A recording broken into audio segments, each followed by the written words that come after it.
So hello once again. Ako nga pala po si Mark Louie Manyaga, isang owner ng Manyaga Tech Laptop and PC Repair Express Services. So ito na mga kamanyaga Tech, ituloy natin ang discussion sa ating tutorials natin about dito sa paggawa ng bootable USB flash drive using Rufus. How to create bootable USB flash drive using Rufus. So buksan natin ang Microsoft Edge, my default browser. Then punta ako sa google.com. And then type ko yung Rufus. So, para hindi na kayo mahirapan, ilalagay ko na lang ang link dito sa description down below.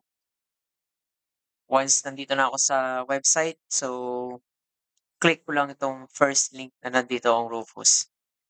And ito ang sample ng user interface about Rufus. Meron kayong ibang options na pagpipilian dito. Itong Rufus na standard and portable version. And if meron kayong another platform, ito yung ARM or ARM64, bukod pa dito sa portable and yung 64-bit.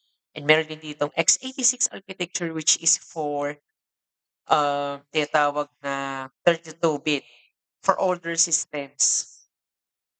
Once I have done for this choice, click ko lang itong default. Since I already have downloaded this file before, so click ko na lang nandito. Then, sa administration, click yes. Alright, so ang gawin ko ay minimize ko muna 'to. So before kayo gumawa ng bootable USB flash drive, so make sure paki-backup ang important data if meron itong recent files na naka-backup sa inyong USB flash drive. So hangga't maaari para iwas interruption or magkaroon ng confusion and delay. So nandito tayo sa interface ng Rufus latest version. So mag-select lang tayo dito. Then hanapin natin ang targeted na ISO image file. So nandito tayo sa more options ng Rufus. Ang GPT or Gate Partition Table, that's for newer computers which is for only UEFI. And kapag MBR naman or Master Boot Record for older computers. Pero nowadays, once na meron tayong Windows 11, hindi tayo pwede gumamit ng Master Boot Record. Karamihan ngayon may nagba-bypass dito. So wag ko 'tong ire-recommend sa inyo ito, ang ginagawang bypass methods. Tapos naka-master boot record na ginawang unsupported hardware, ika nga naman. Kagaya nito, once pinindot ko 'tong start, ayan yung mga naka-bypass lahat dito. Andito yung 4 gig RAM, mga secure boot, trusted platform module 2.0 for the computers na hindi ito pinayagan ni Microsoft. Very strictive ang requirements ngayon. And of course, ito yung Microsoft account na naka-bypass. Yung mga naka-checkmark, that means for bypass methods. Para dire-diretso ng installation. After natin ma-reformat, then minsan dadaan pa to sa OOB or out-of-the-box experience. So, pwede naman din for demonstration purposes. But for me, ang ginagawa MBR, balik ko 'to sa GPT. That's for newer computers only. Ide-demonstrate ko kasi 'to sa in the future na meron itong customers na darating sa'kin, then itong ide-demonstrate ko sa inyo, which is my USB flash drive na ginawa ko sa next video. Actual computers ito. Then okey naman yung other options, okey na yan. Anyway, piliin natin yung start. Tanggalin ko muna yung puwede naman lahat kayo naka-bypass kung gusto niyo, but for me tatanggalin ko muna lahat. Matira lang 'tong dalawa or puwedeng tanggalin ko na rin lahat 'to. For ano 'to, for newer computer na pasok 'to sa Windows 11. So, tatanggalin ko lahat 'to. Then click OK. Sure?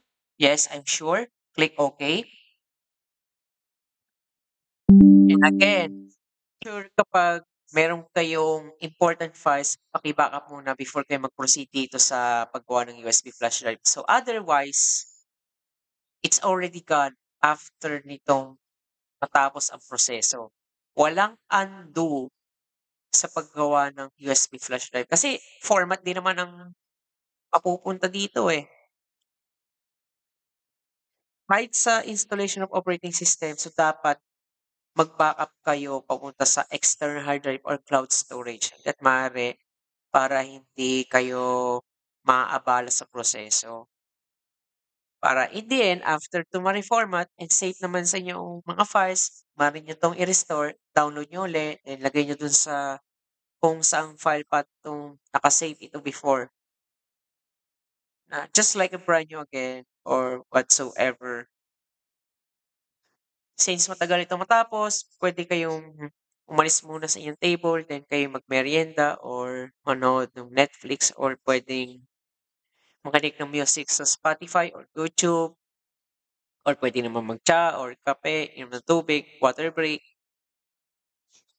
or kung gutom na puwede kayong mag-dinner. Ayan, kagaya ng oras ngayon, 10:16 PM. Medyo late na, 'di midnight snack na 'yan.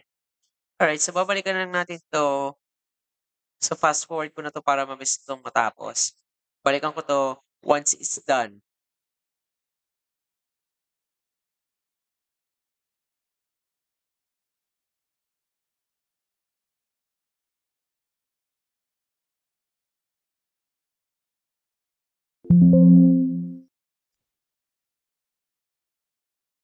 Alright, so once it's already done, kagaya nito ngayon, then i-close na natin. Kagaya sabi dito is ready na siya. It's ready to use. And then check natin sa File Explorer. Then i-locate natin yung nakalagay na ESD-ISO, which is na ito yon. And that's pretty much it. Okay na ang ating bootable USB flash drive. So i-demonstrate ko 'to sa actual computers, actual laptop na pasok lang sa minimum system requirements ng Windows 11. So hindi ko 'to gagamitin 'to sa mga unsupported hardware dahil hindi ko 'to ini-encourage na gawin 'to sa older computers.